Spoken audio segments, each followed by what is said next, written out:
ఇదిగా తీసుకో. అయ్య బాబాయ్, తమరు ఆటో ఎస్ఐ గారు ఓన్ మాత్రం డబ్బులు ఇచ్చేస్తున్నారేంటి? మాకేం ఫ్రీగా వద్దులే. బాగున్నారా? ఏంట్రా ఇంటర్ కాస్ట్ మ్యారేజా? లేదే. మరి పీటల మీద మీ అమ్మాయి పక్కన పంతులు కూర్చున్నాడేంటి? చిచి, అతను పెళ్లి చేసే పంతులు గారు రా. కూర్చో. మరి పెళ్లి కొడుకు ఎక్కడా? లోపల పంచె కట్టుకుంటున్నాడు. అయ్యా, పెళ్లి కుమారుని తీసుకురండి.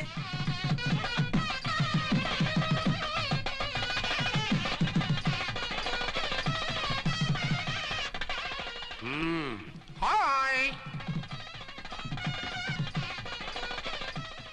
ఇదేమిటండి, పెళ్లి కొడుకుని తీసినామంటే పెళ్లి కొడుకు తండ్రి దిగి కూర్చోబెట్టారు. నేనే పెళ్లి కొడుకుని. 10 కోట్లు సంపాదించేంత వరకు పెళ్లి చేసుకోకూడదు అనుకుని ఫారెన్ వెళ్ళాను. సంపాదించేప్పుడు కొంచెం లేట్ అయింది. లేట్ మ్యారేజ్ చేసుకుంటున్నాను. చిలక ముక్కుకు బుచ్చొంకాయలా వీడేం పెళ్లి కొడుకండి?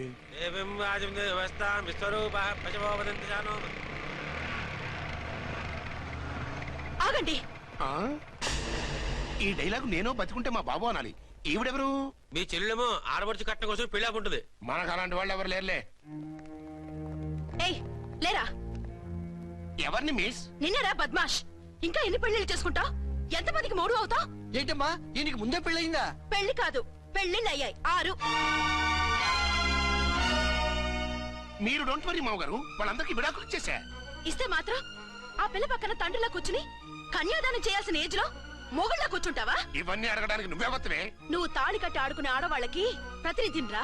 చూడమ్మా, పీటల మీద పెళ్ళాకపోతే దానికి ఈ జన్మలో పెళ్లి కాదు. ఎందుకు కాదు? నీ కూతురికేం తక్కువ? మగాడికి ఆడది నచ్చకపోతే పెళ్లి జరగదు. కానీ ఆడదానికి మగాడు నచ్చకపోయినా పెళ్లి జరిపిస్తారా? ఆ పిల్ల ఇష్టపడేగా పీటల మీద కూర్చుంది. ఈ 50 ఏళ్ల మోసాల మొగుడిని ఏ ఆడపిల్లని ఇష్టపడుతుందా? మనస్ఫూర్తిగా పెళ్లి చేసుకుంటుందా? ఏమ్మా, నీకు అందం లేదా, ఆస్తి లేదా? లేకపోతే నీ కాళ్ళ మీద నువ్వు నిలబడే ధైర్యం లేదా? నీకు నచ్చిన వాడు చేసుకునే దమ్ము లేదా? తాళి కట్టి ఉరితీసే ఈ తలారితో వెళ్లి నీ కన్నెతనాన్ని అర్పించుకుంటావా? జీవోత్సవం వల్ల బ్రతుకుతావా? రేపు ఈ దుర్మార్గుడు నీ కట్నం లాక్కుని నిన్ను కొన్నాళ్ళు వాడుకుని అందరిలాగే నీకు విడాకులిచ్చి మరో పెళ్లి చేసుకుంటాడు. గాడ్ ప్రామిస్, ఈసారి అలా చేయను. ఇదే last and final marriage. Rascal, నేను పసుపు తాడు కోసం కూర్చున్నాను కానీ పలుపు తాడు కోసం కాదు. ఆడదంటే చాటా చీపురు కాదు, నీ అవసరాలు తీర్చి మూల కూర్చోడానికి. అవసరమైతే కత్తిపీట కూడా అవుతుంది. నా కళ్ళు తెరిపించారు. పెళ్లి కాకపోతే జీవితాంతం కన్యగానే ఉంటాను తప్ప ఇలాంటి బ్రధవని చేసుకోను. పారా. వీణ్ణి ఇలా వదిలేస్తే ఎలా? వీడి బండారం బయట పెట్టి పోలీసులకు పట్టిస్తాను. వదరా, వద. పాపం, పెళ్లి కూతురు తండ్రి కుంజుమోన్ రేంజ్ లో ఖర్చు పెట్టాడు. ఆ డబ్బు పోయిందండి. పిల్ల జీవితం బాగుపడింది. అవును, మీ అబ్బాయికి పిల్లలెంతమంది? 3 ఉండేవారు. పెళ్ళయి ఉంటే. అంటే ఇంకా పెళ్లి కాలేదా? లేదు. మీ అమ్మాయికి అయిందా? మ్యాచెస్ చూస్తున్నా. అప్పుడు మీరు నేను చూసుకుంటే పోలా? వాట్? అపార్థం చేసుకోకండి. మీరు నేను అంటే మీ అమ్మాయికి మా అబ్బాయికి చేసుకుంటే ఎలా ఉంటుంది అని. శ్రమదానం అంత బాగుంటుంది, కానీ వాళ్ళు నిప్పు ఉప్పులా ఉంటారు. చేసుకుంటారా? మన తెలివితేటలు ఉపయోగించి చేసుకున్నట్టు చేద్దాం. ఏంటి? మగరా ఇలాగ స్టిక్ ఉప్పుకుంటే ఇంకెన్నాళ్ళు తిరుగుతావురా? మెళ్ళో తాడు కట్టించుకొని సంఖ్యలో ఒక బిడ్డను వేసుకుంటే మదర్లా బాగుంటావుని ఒక మంచి సంబంధం చూశాను. అబ్బాయి very good, very handsome fellow, super ఉద్యోగం. నాకు పిచ్చగా నచ్చేశాడు. నీకు కాదు, నాకు నచ్చాలి. నువ్వు అతన్ని చూస్తే గ్రీకు వీరుడు, నా రాకుమారుడు అంటూ టక్కున పడిపోతావు. పడిపోతాను, లేచి కూర్చుంటాను. ఫోటో తెప్పించు, చూసి చెప్తా. చూడు బేబీ, ఫోటోలు చూస్తే మోసపోతావు.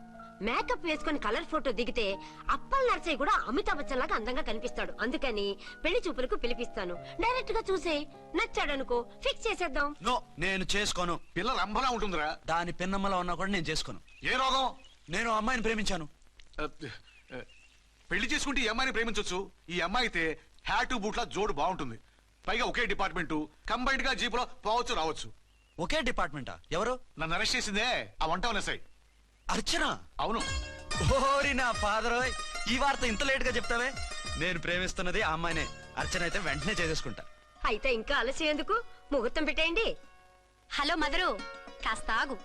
అబ్బాయి రావాలి, నేను చూడాలి, ఓకే చేయాలి. అతను నీకు డెఫినెట్ గా నచ్చేస్తాడే. నచ్చిన తర్వాతే పెడదాంలే, కంగారేం లేదు.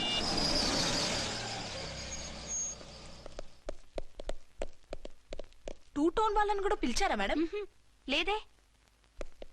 ఏయ్ ఏయ్, ఏంటే ఇది? ఎందుకెలా వచ్చారు? డ్యూటీ మీద వచ్చాం. సిఐ గారు వస్తున్నారు. సిఐ గారు ఇక్కడికి ఎందుకు వస్తున్నారు? రాగానే అడిగి చెప్తాం.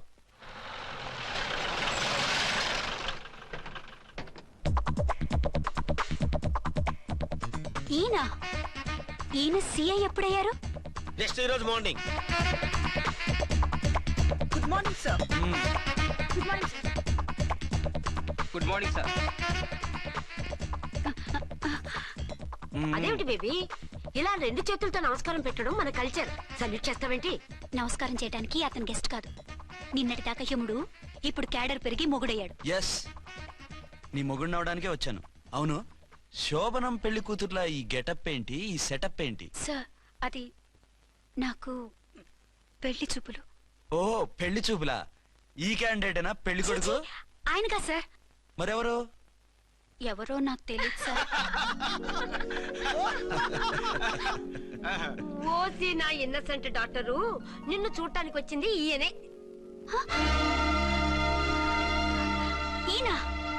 ఈయన నాకు ముందెందుకు చెప్పలేదు? ముందు చెప్తే నువ్వు బాగుంటావనే మీ అమ్మగారు నేను కలిసి ఇలా నాటకం ఆడాం. ఇప్పుడు ఎస్ అంటానా?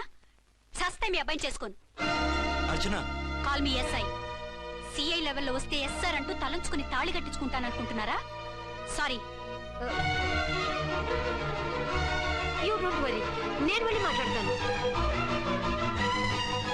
వాట్ బేబీ, అతనంతటా అతను నిన్నే పెళ్ళాడతానంటే ఏమిటిది?